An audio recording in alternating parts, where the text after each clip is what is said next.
His young daughter vanished at a carnival. Having left her out of sight for no more than a short moment, she wandered off and disappeared. But 14 years later, the father sees a poster on a pole, and what he sees on it makes his blood run cold. The train pulled into Crestwood, Oregon, with a prolonged screech that made Evan Blake wince. He'd been traveling for hours, and the fatigue was starting to weigh on him, but the excitement of what awaited pushed it aside. At 38, Evan had spent far too many years alone, trapped in the prison of his memories and regrets. As he stepped off the train, suitcase in one hand, he used his free hand to check his phone. The screen displayed a photo of a woman with warm brown eyes and a gentle smile that had become his favorite sight over the past year. Samantha Miller, Sam as he called her, had become his lifeline without even knowing it. Evan scanned the bustling station, searching for her face among the crowd. They'd been talking online for nearly a year now, their relationship growing from cautious messages to nightly video calls. When he finally proposed meeting in person, her yes had felt like permission to hope again. For 14 years, hope had been in short supply. 14 years since his 5-year-old daughter Lila disappeared at a traveling carnival while he was distracted. 14 years of dead-end leads, police investigations that went nowhere, and eventually a case gone cold. The guilt had nearly destroyed him. But at almost 40, Evan had finally accepted that he needed to get a grip on his life. The depression had only deepened with time, and he was stuck in a past he couldn't change. Taking that leap to meet new people online had been terrifying, but finding Sam had made it worthwhile. "Evan?" A touch on his shoulder made him turn around. There she was, Sam, looking exactly like her photos, but somehow more real, more vibrant. Beside her stood a boy with her same brown eyes and unruly dark hair. Luke, her 8-year-old son. Evan had heard all about him during their late-night conversations. "Sam," he said, a smile stretching across his face. "It's really you." She stepped forward and wrapped her arms around him in a hug that felt both new and familiar at once. "Welcome to Crestwood." "Hi," Luke said, offering a small wave. "Mom showed me your pictures. You look taller in real life?" Evan laughed, the tension in his shoulders easing. "And you look exactly like your mom described you. Smart and cool." "I brought my Switch. Mom said maybe you could play Mario Kart with me later." "I'd like that," Evan replied, surprised by how natural it felt to talk to the child. Sam smiled at their interaction before nodding toward the exit. "My car's parked just outside. Let's get you settled." As they walked through the station, there was an initial awkwardness between them, the natural result of shifting from digital to physical space, but underneath it was a sense of familiarity that made Evan feel like they'd known each other forever. Luke climbed into the back seat while Sam slid behind the wheel. Evan took the passenger seat, his suitcase now in the trunk. "How was the journey?" Sam asked as she pulled out of the parking lot. "Long," Evan admitted, "but worth it? I can't believe we're finally meeting in person." She smiled, keeping her eyes on the road. "I was so nervous this morning. Luke had to tell me to calm down." "Mom changed her outfit like 4 times, Luke chimed in from the back. Sam laughed, shooting her son a playful glare through the rearview mirror. "Thanks for that, buddy." "Are you tired?" she asked Evan. "We can head straight to your apartment if you want to rest." Evan shook his head. "Not tired at all. I'd love to see Crestwood. Show me around." "I have somewhere special in mind for your first stop," Sam said, a hint of mystery in her voice. "Don't worry about your luggage or checking in just yet." "Where are we going?" Evan asked, curious. "It's a surprise," she replied with a smile. She drove them to the edge of town, where the suburban landscape gradually gave way to more open spaces. Eventually, they turned into a semi-rural park with sprawling green fields and massive oak trees dotting the landscape.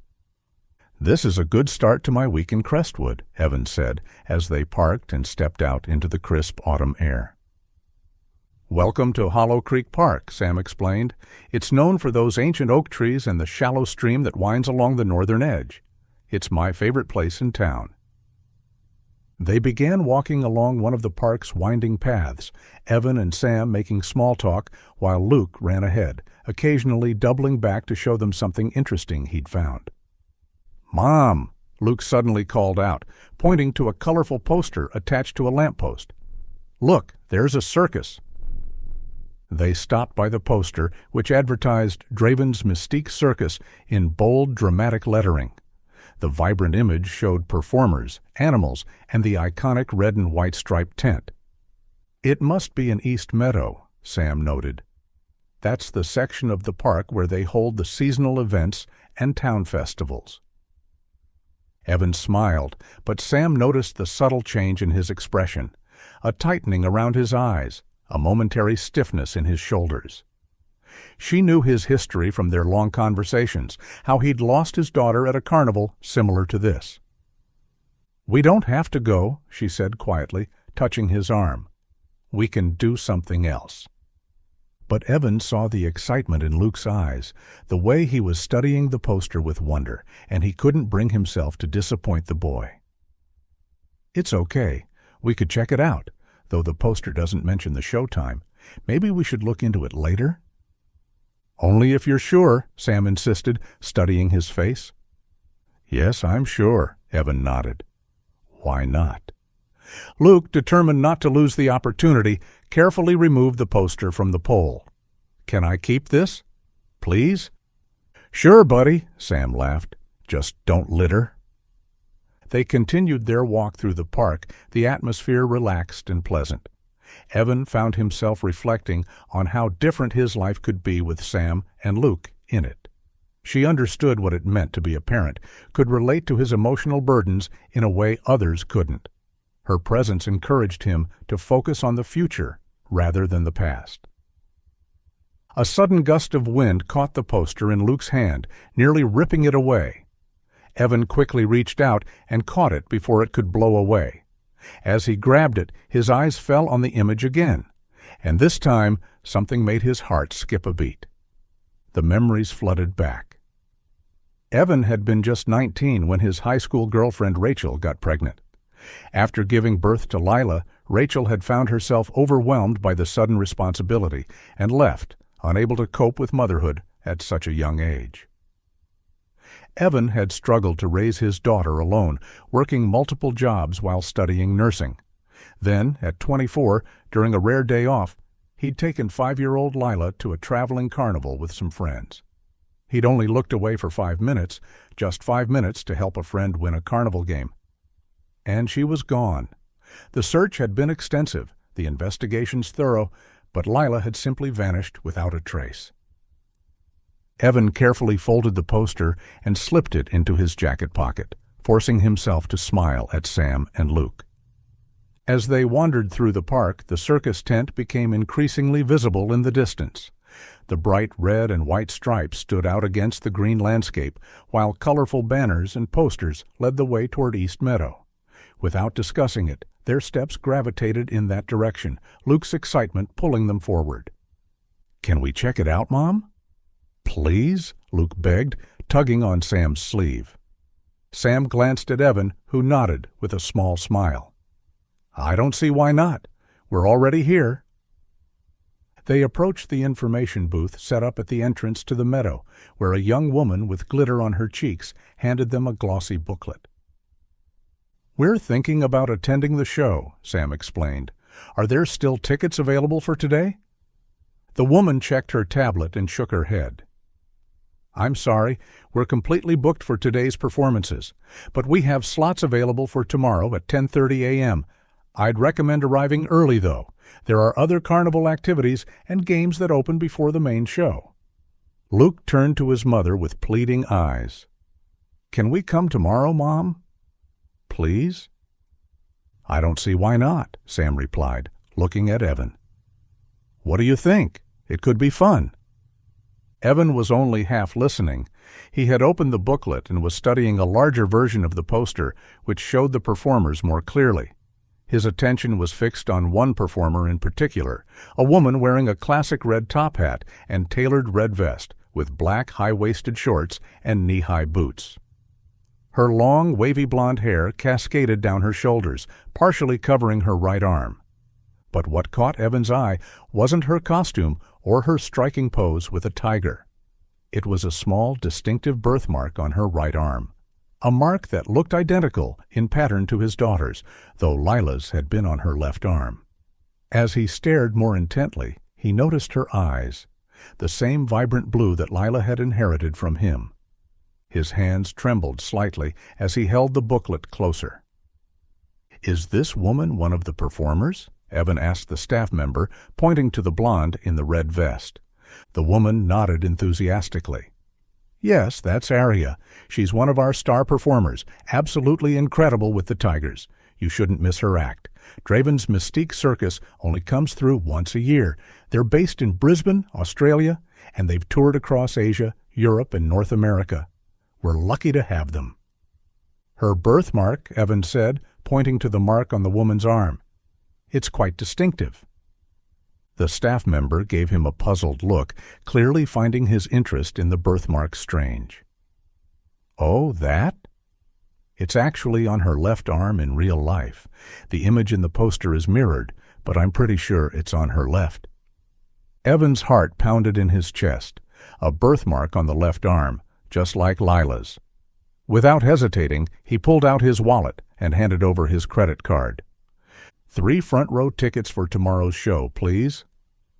"Evan!" Sam exclaimed, reaching for her own wallet. "Let me pay for Luke and me. That's too much." "No, it's on me," Evan insisted, already entering his PIN. "Consider it a thank you for showing me around." The staff member processed the payment and handed over their tickets. "You're all set for tomorrow at 10:30. Feel free to explore the carnival grounds in the meantime. Some of the game stalls are already open today." As they stepped away from the booth, Sam attempted to reimburse Evan for the tickets, but he quickly changed the subject, showing her the booklet. "See this performer in the red vest?" he said, pointing to the image. "She has the same birthmark as my daughter, in the exact same spot, though it looks faded now. That's why I got front row seats. I need to get a closer look at her." Sam's expression softened with understanding. "Oh, Evan." "I know it sounds crazy," he admitted, "but the birthmark, the blue eyes, I have to check." They tried to explore the carnival, but the crowds had grown thicker, and the lines for games and food stalls stretched longer than Luke's patience could endure. Eventually, they decided to return the next day when they would have more time before the main show. By the time they finished their tour of the park, the sun had begun to set, painting the sky in shades of orange and purple. "It's getting late," Sam observed, glancing at Luke, who was trying and failing to stifle a yawn. "We should probably head back." "I don't need to go to bed early. There's no school tomorrow," Luke protested. "I'm a big kid now." Sam ruffled his hair. "Big kids need rest too, buddy." They drove back toward town, stopping first at a diner for their early dinner, then made it to Evan's rental apartment. The small, furnished one-bedroom was just a few blocks from Sam's house, close enough for convenience during his week-long stay, but not so close as to presume too much about their relationship. "I'll pick you up around 9:30 tomorrow," Sam suggested as Evan climbed out of the car. "That'll give us time to get to the circus early." "Sounds perfect," Evan agreed, leaning down to wave at Luke. "See you tomorrow, buddy." "Bye, Evan," Luke called. Evan quickly checked into his apartment, thanking the property manager who had waited for his arrival. Once inside, he tossed his suitcase onto the bed and collapsed onto the couch, pulling out the circus booklet again. His heart thumped in his chest as he stared at the image of Aria. Could it really be possible? His mind raced with possibilities and questions. If this woman was Lila, how had she ended up with the circus? Had she been taken, or had someone found her wandering and brought her into the troupe? Evan remembered the frantic search 14 years ago. The circus staff and performers had been questioned, But no one had seen Leela. Police had searched every trailer, every tent, every vehicle, but found nothing. It wasn't the first time that particular circus had been investigated either. There had been other reports of missing children following their performances, but with the troupe constantly moving across international borders, coordination between law enforcement agencies had been a nightmare. Eventually, with no proof of abduction or staff involvement, the case had gone cold. This circus, Dreven's Mystique, was different from the one where Lila had disappeared, though both were Australian companies. Perhaps someone had found Lila and she'd eventually joined this new troupe? It seemed far-fetched, but Evan couldn't ignore the similarities. He opened his phone gallery and scrolled through old photos until he found the last picture he'd taken of Lila. She was holding a blue cotton candy, her tongue sticking out to show him how it had turned blue. Her short blonde hair was free-flowing, and her blue eyes, his eyes, sparkled with childish delight. The birthmark on her left arm was partially visible where her sleeve had ridden up. Evan smiled at the photo as he always did. Then he set an alarm for the morning, prepared for bed, and tried to quiet his racing mind enough to sleep. Tomorrow he would get answers, one way or another. Morning arrived with soft sunlight filtering through the curtains of Evan's rental apartment. He had been awake for hours, unable to sleep through the night with his mind churning over possibilities. He showered, dressed, and was waiting by the door when his phone buzzed with a text from Sam announcing her arrival. When he stepped outside, Sam was already parked at the curb, Luke in the back seat.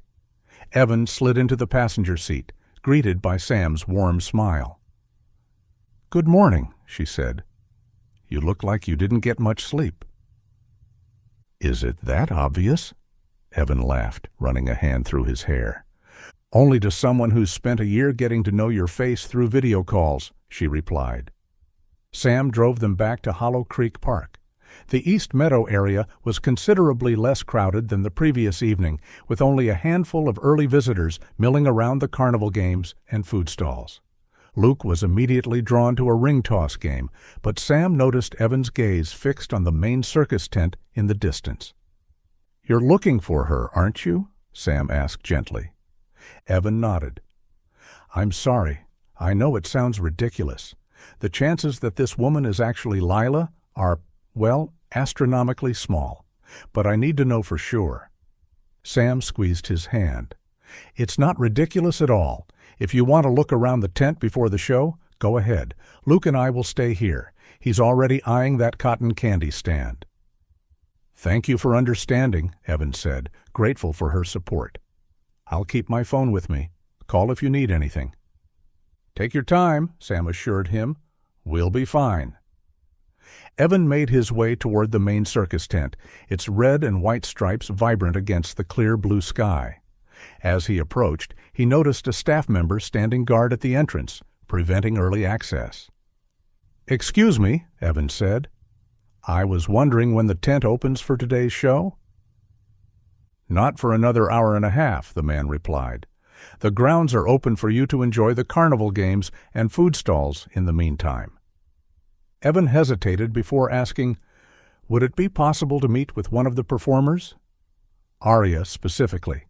I saw her in the promotional materials, and I think we might have met before." The staff member shook his head firmly. "I'm sorry, sir, but that's not possible. Aria is preparing for the show and cannot be disturbed. All performers need their focus before a performance. If you want to reach her, you can wait until after the show, when some performers sometimes greet the audience."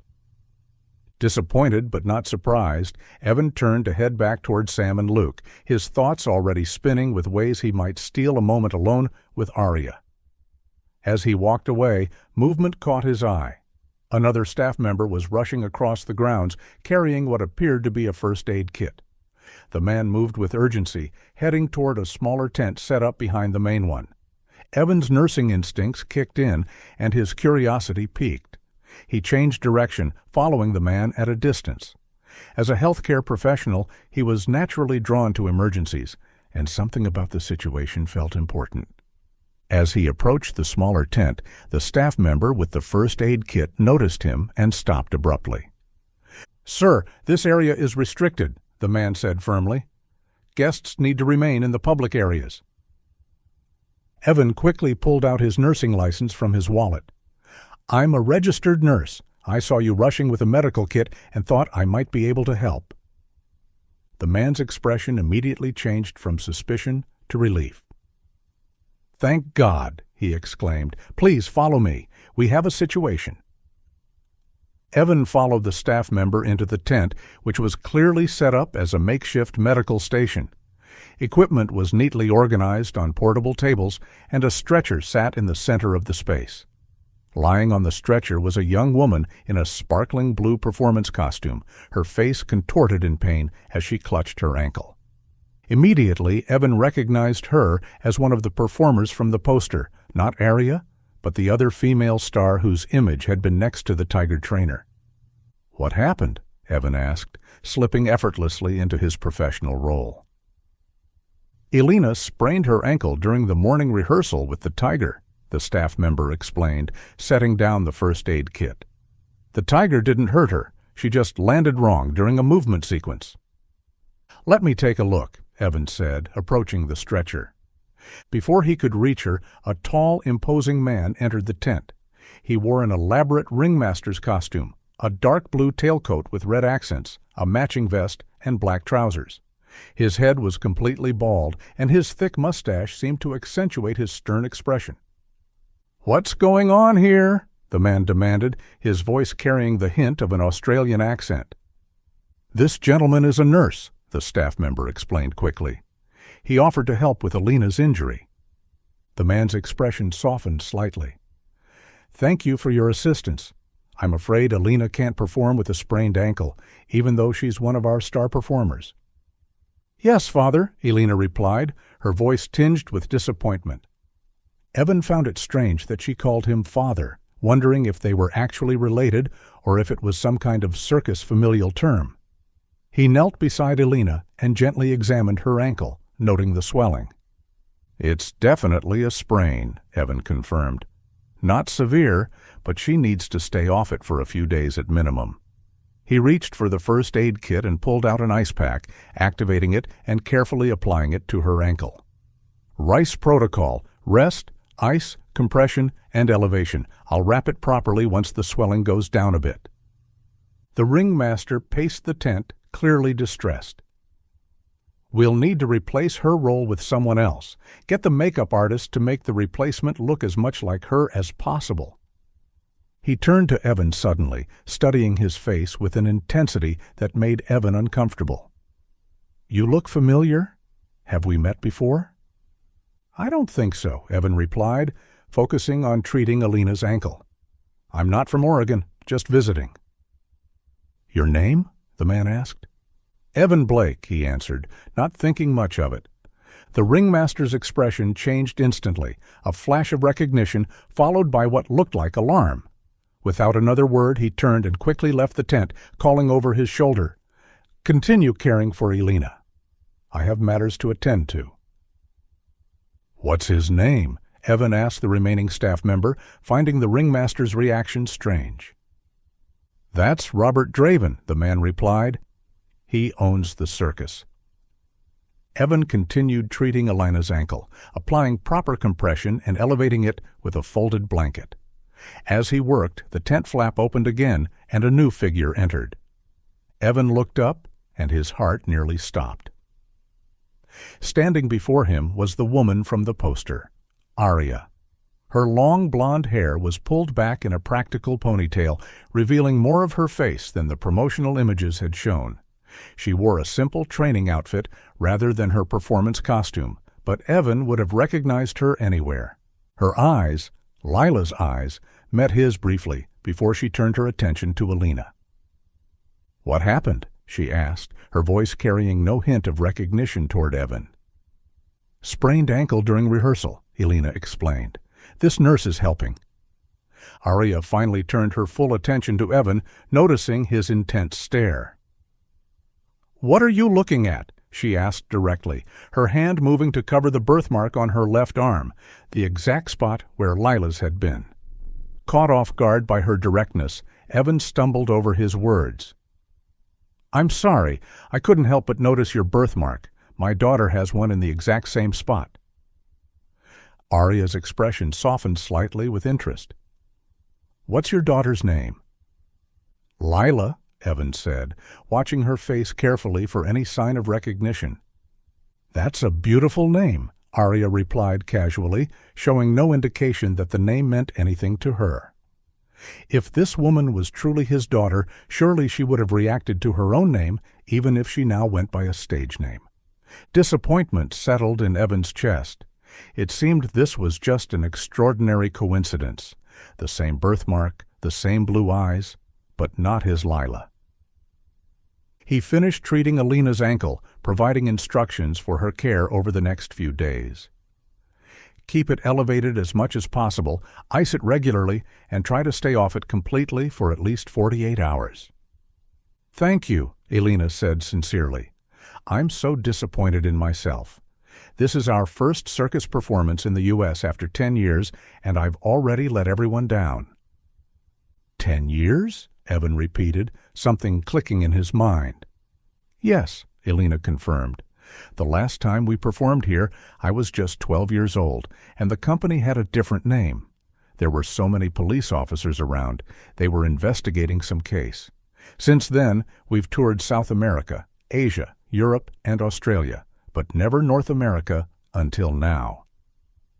A chill ran down Evan's spine as he remembered something he'd discovered during his desperate search for Lila. About 10 years ago, he'd stumbled upon an online thread suggesting that children had disappeared following performances by a particular circus company. He'd reported it to the police, but they'd told him they couldn't prove any involvement. There was simply no evidence. All the staff had proper documentation, and minors traveling with the troupe had parental consent forms. "Thank you again for your help," Alina said, interrupting his thoughts. She reached into a small bag beside her and pulled out a trinket, a miniature brass binocular on a keychain. "Here, take this. It might help you see the show better from your seat later." "That's very kind," Evan said, accepting the gift with a smile. The staff member who had initially brought him to the tent appeared at his side. "I'll escort you back to the public area now, sir. Thank you for your assistance." As Evan was let out of the medical tent, his mind raced with new possibilities. The coincidences were piling up: the birthmark, the eyes, the circus's absence from North America following police investigations, Robert Draven's strange reaction to his name. Something wasn't right. He scanned the grounds for Sam and Luke, but didn't see them immediately. Checking his phone, he found a message from Sam. "We're in line." Luke wanted cotton candy. "Join us when you're done." Evan hurried across the grounds, navigating through the growing crowd until he spotted Sam and Luke in the line. Luke's face was partially blue from the cotton candy he was devouring, reminding Evan painfully of that last photo of Lila. "There you are," Sam said as he approached. "We were starting to worry. Everything okay?" "Sorry for disappearing," Evan explained, catching his breath. "One of the performers had an accident, a sprained ankle. I ended up helping out." "Always the nurse," Sam smiled. "Luke, slow down with that cotton candy. You'll get a sugar rush before the show even starts." "I'm savoring it," Luke protested, taking another enormous bite that contradicted his statement. As they reached the front of the line, a staff member checked their tickets and directed them toward the main entrance of the tent. "Front row seats. Lucky you. The show will begin in 10 minutes."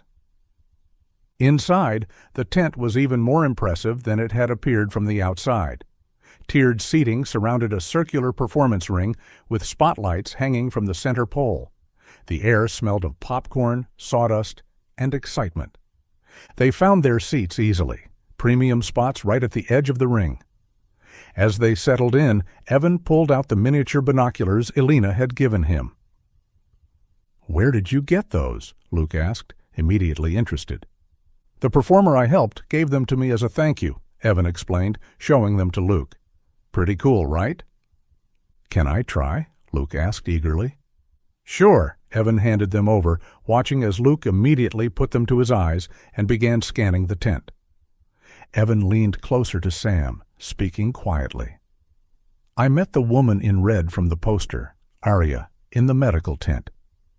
"And?" Sam asked, her expression concerned. "She's not Lila," Evan admitted, the disappointment evident in his voice. "She didn't recognize the name at all. My daughter was 5 when she was taken. She knew her name." Sam reached over and took his hand, squeezing it gently. "I'm sorry, Evan." "It's okay," he said, leaning his head against hers briefly. "At least now I know." Sam rested her head on his shoulder, a comforting gesture that made Evan realize how right this felt, being here with her, starting to build something new. Perhaps it was finally time to move forward, to accept that Lila might never be found, and to focus on the future that could be his with Sam and Luke. The lights dimmed, and a drum roll announced the beginning of the show. Robert Draven stepped into the center ring, his ringmaster's outfit gleaming under the spotlights. "Ladies and gentlemen, children of all ages," he announced in a booming voice, "welcome to Draven's Mystique Circus, where the impossible becomes possible and dreams come to life before your very eyes." As Draven continued his introduction, his eyes scanned the audience, and for a brief moment they locked with Evan's.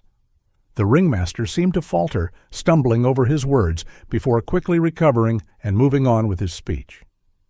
"Can I see the binoculars again?" Evan asked Luke, who reluctantly handed them over. He trained them on Draven, but the man had already moved to the side of the ring, introducing the first act. Something about the ringmaster's reaction bothered Evan. He pulled out his phone and quickly searched for information about Draven's Mystique Circus. Several articles appeared, and he skimmed through them quickly. One caught his attention, a piece about the circus changing ownership 10 years ago. He clicked on it and saw a photo of the previous circus leader, Victor Cohen, alongside an early picture of Robert Draven at the ownership transition. The article explained that Cohen had stepped down and sold the circus to Draven, resulting in the name change. But as Evan studied the photos more carefully, he noticed similarities between the two men that went beyond coincidence. Their body language and gestures in the photos were nearly identical, and there was something about their facial structure that seemed similar despite obvious differences. Scrolling through more images, Evan finally noticed something definitive. Both men wore the same distinctive ring with a green stone. It was visible in every photo of both Cohen and Draven, always on the same finger. "It can't be a coincidence," Evan murmured to himself. "Why would 2 different circus owners wear the exact same one-of-a-kind ring? Was it something passed down from Cohen to Draven when he bought the company?" Sam nudged him gently. "You're missing the show," she whispered, nodding toward the ring where acrobats were performing incredible feats. "Sorry," Evan replied, trying to focus on the performers. "Just got distracted." As the show progressed through various acts, Evan's anticipation grew. According to the program, Arya's Tiger Act would be the finale before intermission. Finally, the announcer's voice boomed through the tent. "And now, ladies and gentlemen, prepare to be amazed by the fearless Arya and her magnificent Bengal tiger, Raja." The spotlight swung to the entrance as dramatic music filled the air.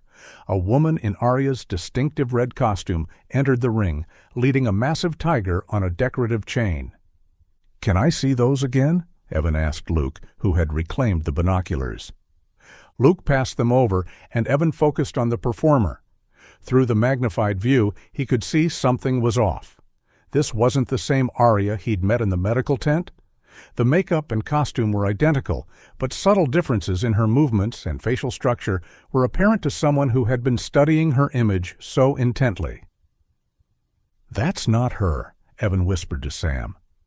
"What do you mean?" Sam asked, confused. "The woman performing as Arya, it's not the same person I met earlier. They've switched performers." Sam squinted at the ring. "You're right," she said after a moment. "Look at the poster in the program and then at her. The makeup is similar, but it's definitely not the same person." She paused, thinking. "And look, Robert isn't handling the tiger either, unlike what's shown in the booklet." A growing uneasiness settled in Evan's stomach. Why would they switch Arya when it was Elena who had been injured? And where was Robert Draven, who according to the promotional materials should have been part of this act?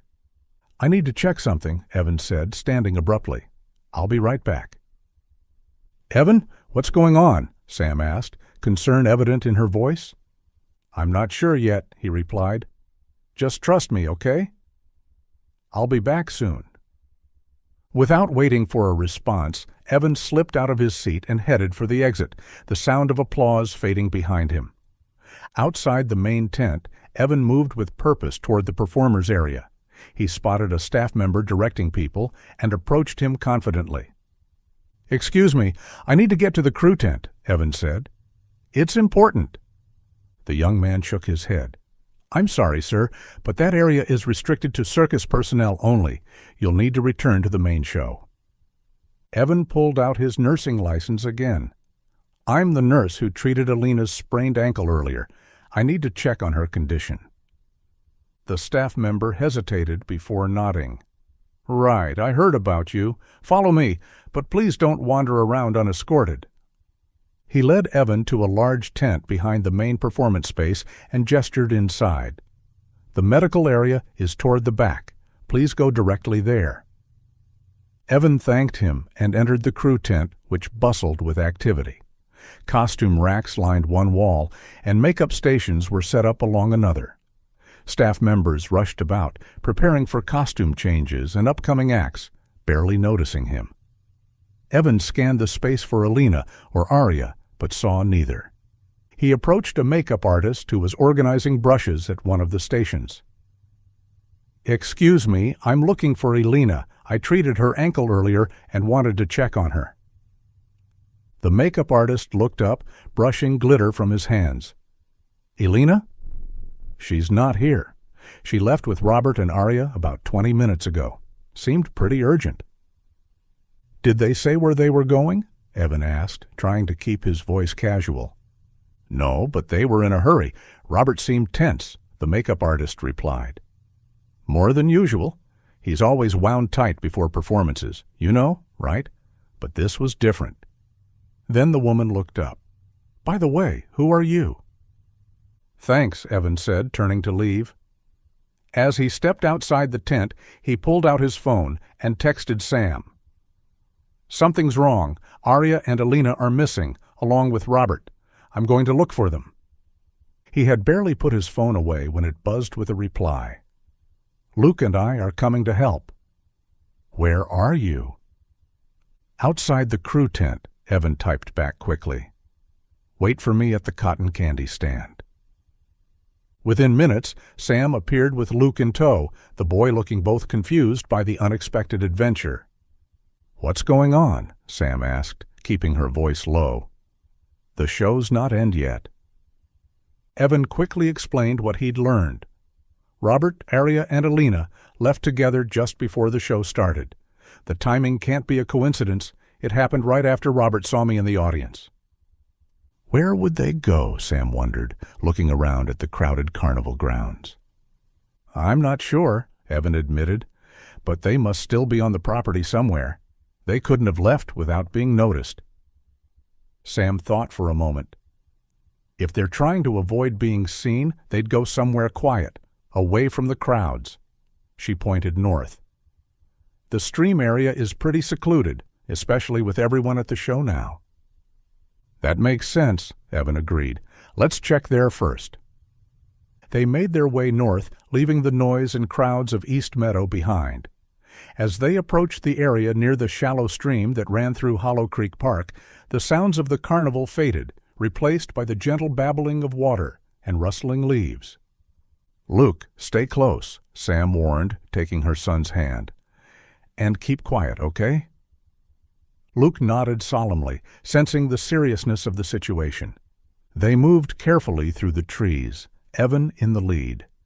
As they neared a large oak tree with sprawling branches that resembled octopus tentacles, they heard voices. Evan signaled for Sam and Luke to stop, gesturing for them to take cover behind some bushes. "Stay here," he whispered to Sam. "Keep Luke safe. I'll handle this." "Be careful," Sam whispered back, her eyes filled with concern. Evan moved forward slowly, keeping low and using the trees for cover. As he approached the massive oak, he could see 3 figures beneath it, Robert standing while Elena and Arya sat on folding chairs facing him, their backs to Evan. Robert was speaking softly, his hands moving in flowing patterns before the women's faces. From his position, Evan couldn't make out the words, but the cadence was rhythmic, almost hypnotic. Arya and Elena sat completely still, their postures unnaturally rigid as they stared up at Robert. Evan recognized what he was seeing. Robert was using hypnotic suggestion on the women. The realization sent a chill down his spine.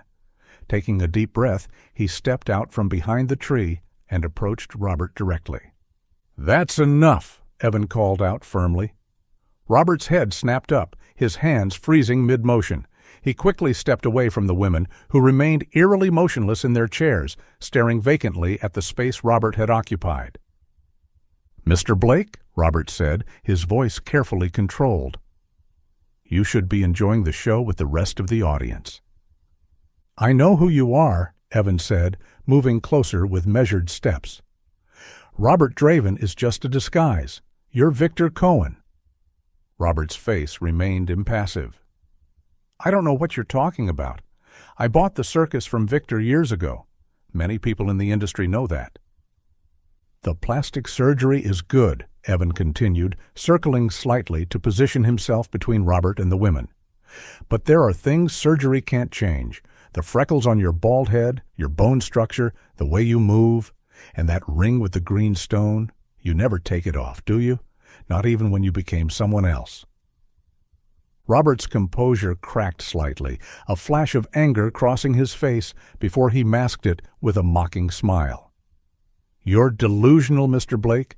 Perhaps grief has affected your judgment more than you realize."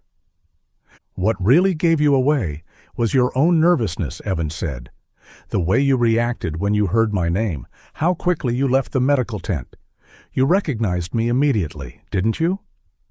Robert's facade finally crumbled, his expression turning cold and unyielding.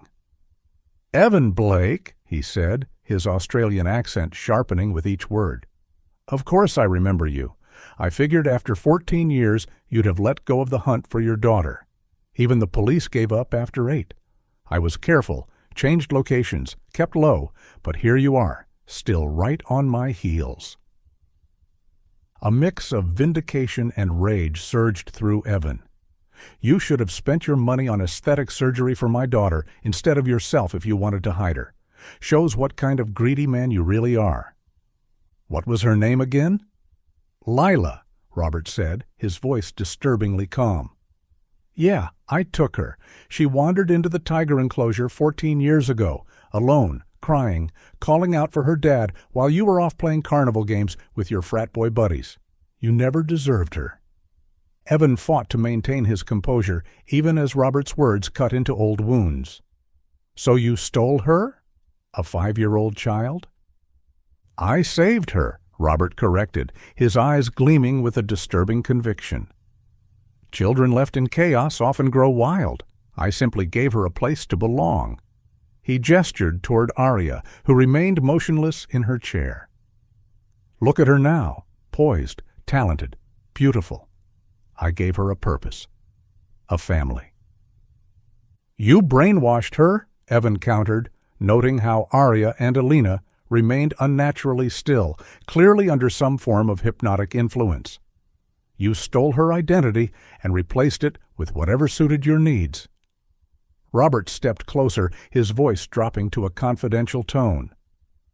"I'm offering you a deal, Mr. Blake. Leave now, and she'll never know what she lost. Stay, and you risk breaking the only world she's ever known." He spread his hands. "She may reject you, and the truth may ruin her. Is that what you want?" Evan felt torn between rage and fear. This man had stolen 14 years of his daughter's life, and Lila's life with him. But Robert was right about one thing. The truth could devastate her. The realization that her entire life had been built on lies, that her father was actually her kidnapper, it would be traumatic beyond measure. But then Evan considered what he'd witnessed. Robert had gone to extraordinary lengths right now, switching performers, bringing Arya and Alina to this secluded spot to reinforce whatever hypnotic suggestions he'd been using on them. Young children's minds were especially malleable, and if Robert had been using hypnosis on Lila since she was 5, he could have completely reshaped her memory and identity. "You're desperate," Evan said, the realization dawning on him. "That's why you're here performing hypnotic suggestion during the show. You're scared that my conversation with Arya in the medical tent might have triggered something, a memory, a doubt. You're reinforcing whatever suggestions you've been maintaining all these years." Robert's expression confirmed Evan's theory. There were medical journals documenting how hypnotic suggestions could create false memories that felt entirely real to the subject, especially when reinforced regularly over time. If Robert had been doing this to Lila since childhood, he would have effectively rewritten her entire history. "I will never leave Lila again," Evan said firmly. "I've been waiting to find her for 14 years. "She's not the same child you lost," Robert snapped, his composure cracking further. "Lila is gone. Arya is mine." His tone shifted, becoming calculating. "But perhaps we can negotiate. I could give you a percentage of her performance earnings. Allow supervised visits if you agree to maintain the suggestions. You could spend weekends with her, perhaps holidays." Evan laughed bitterly. "You really are a pitiful, sad man, using hypnosis to control people, to steal their lives. No deal." Robert's face contorted with rage. With a guttural sound, he lunged at Evan, tackling him to the ground. Though older, Robert was surprisingly strong, his fury lending him additional power as he tried to pin Evan down. They rolled across the grass, each struggling for dominance. Evan managed to block most of Robert's wild punches, his hospital work having kept him in reasonable shape.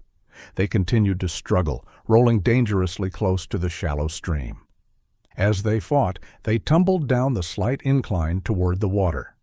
Robert, now beneath Evan, pushed up with all his strength, flipping them over. But the momentum carried them further than he'd intended.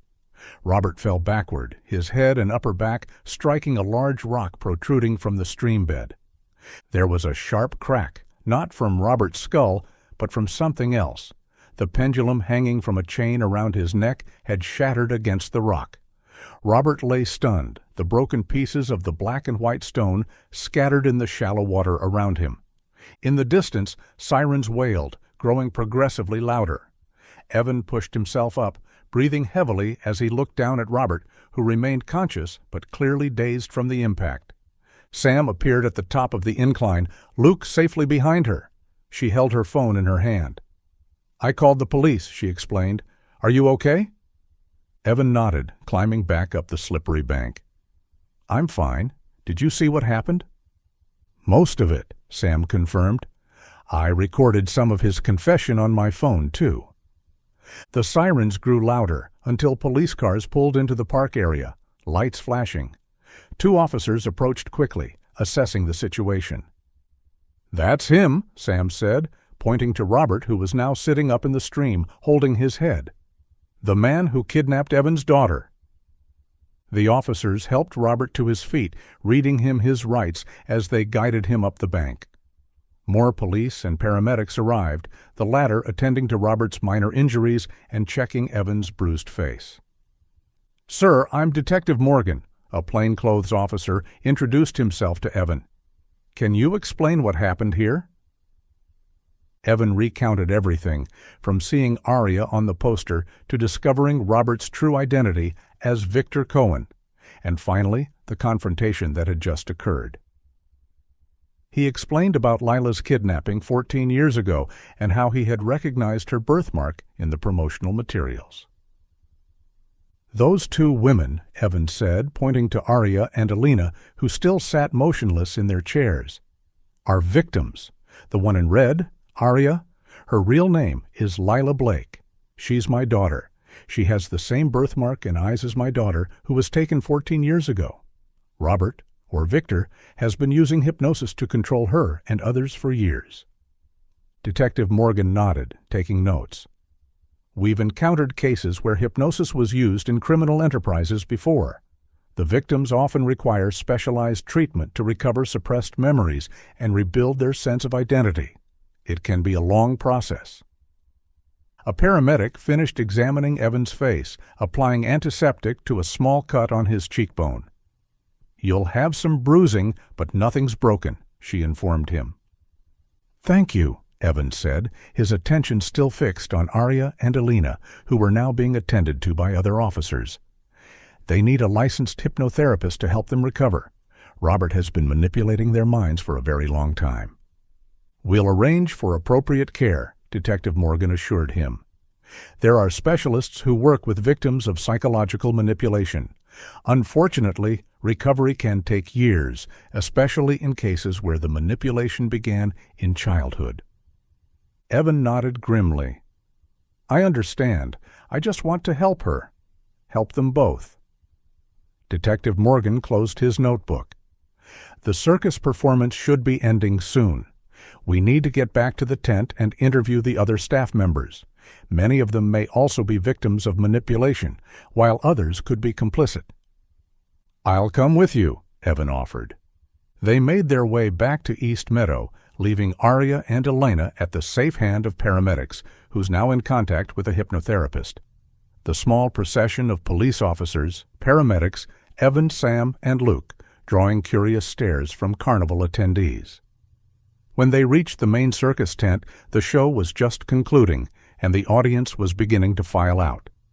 Detective Morgan and several officers entered the tent, quickly taking control of the situation. They asked the audience to exit in an orderly fashion while requesting all circus staff to remain behind. Standing at the back of the tent, Evan watched as the detective addressed the assembled circus employees, explaining that Robert Draven had been arrested and was facing multiple charges, including kidnapping, identity fraud, and psychological abuse.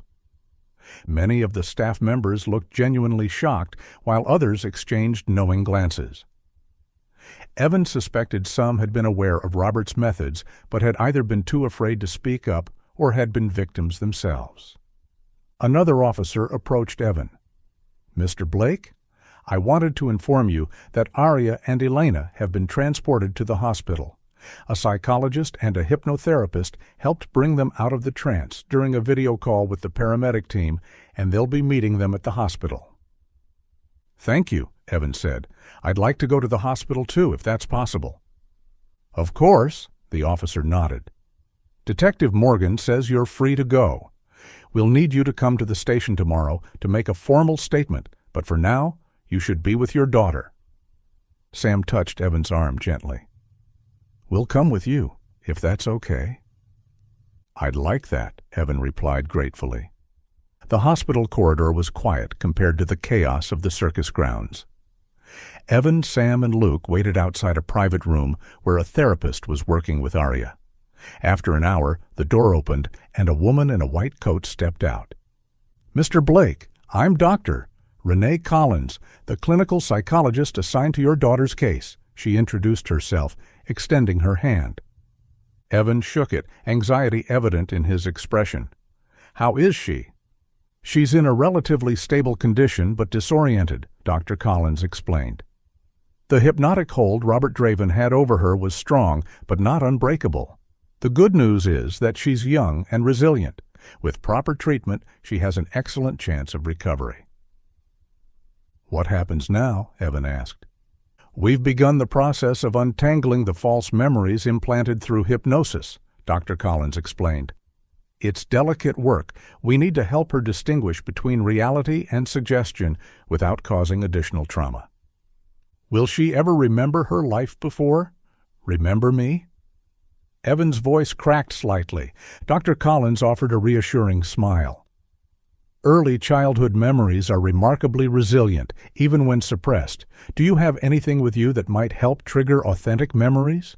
Photos or personal items from before she was taken? Evan reached into his wallet and pulled out the worn photo of 5-year-old Lila with her blue cotton candy. I've carried this with me every day for 14 years. This is perfect, Doctor, Collins said, taking the photo carefully.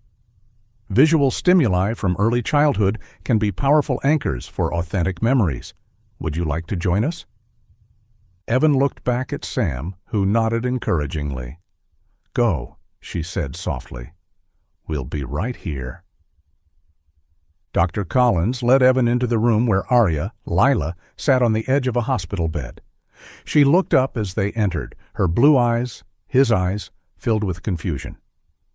Arya, this is Evan Blake, Dr. Collins introduced him gently. And he has something he'd like to show you. Evan approached slowly, holding out the photo. Hi, he said, his voice gentle. I don't know if you remember this day. We were at a county fair near Portland. You insisted on the biggest cotton candy they had, and then you kept sticking out your blue tongue to make me laugh. Arya took the photo, studying it with a furrowed brow. For a long moment she said nothing, just traced her finger over the image of her younger self. I remember, she began hesitantly, her voice barely above a whisper. I remember the blue. It tasted like blueberries, but sweeter.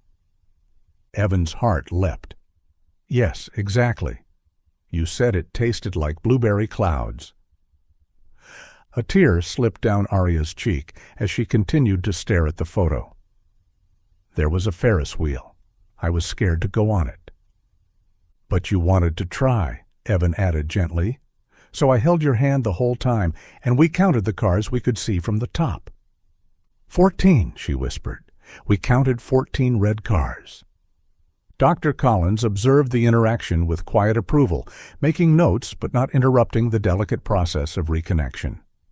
After spending time with Arya, Evan stepped out to give the doctors space to continue their work.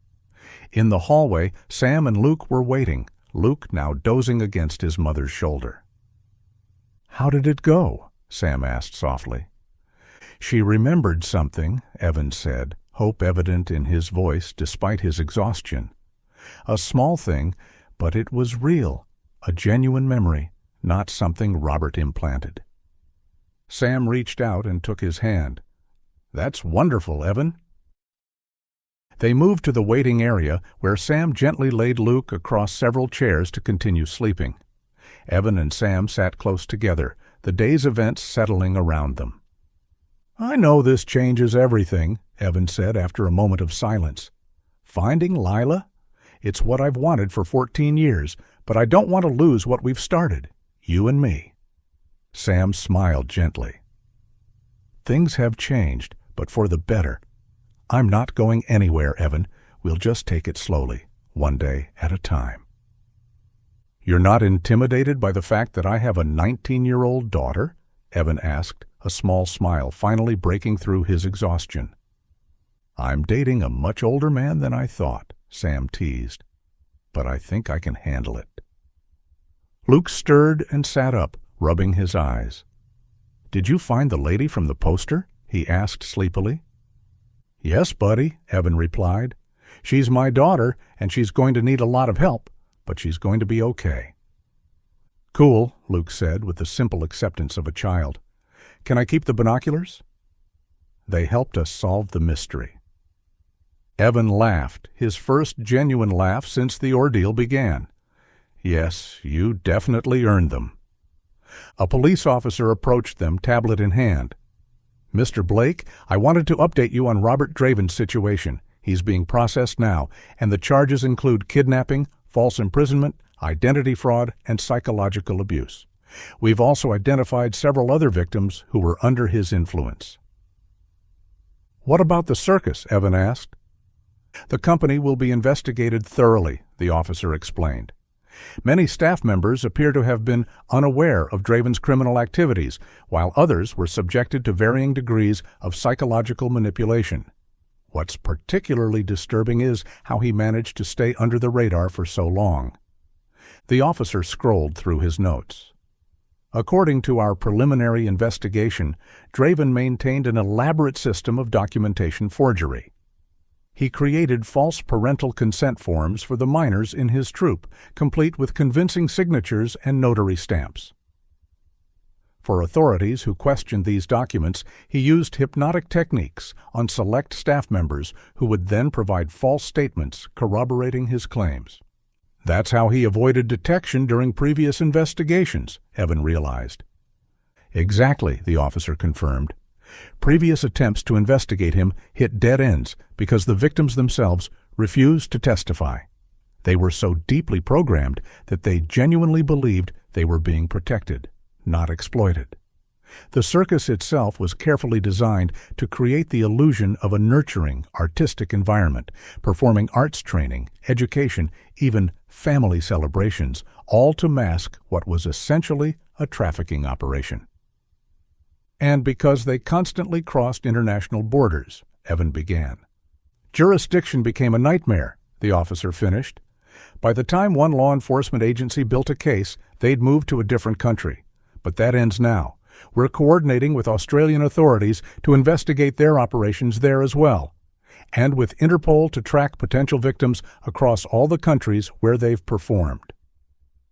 Thank you, Evan said, the full scope of Robert's deception finally becoming clear. After the officer left, Evan leaned back in his chair, the weight of 14 years of searching finally lifting from his shoulders. The road ahead would be long and difficult, helping Lila recover her identity, rebuilding their relationship, and processing the trauma they'd both experienced. But for the first time since that terrible day at the carnival, Evan felt hope. Real, substantial hope. Sam's hand found his, their fingers intertwining naturally. With Lila found and Sam beside him, Evan finally saw the future he had been dreaming of.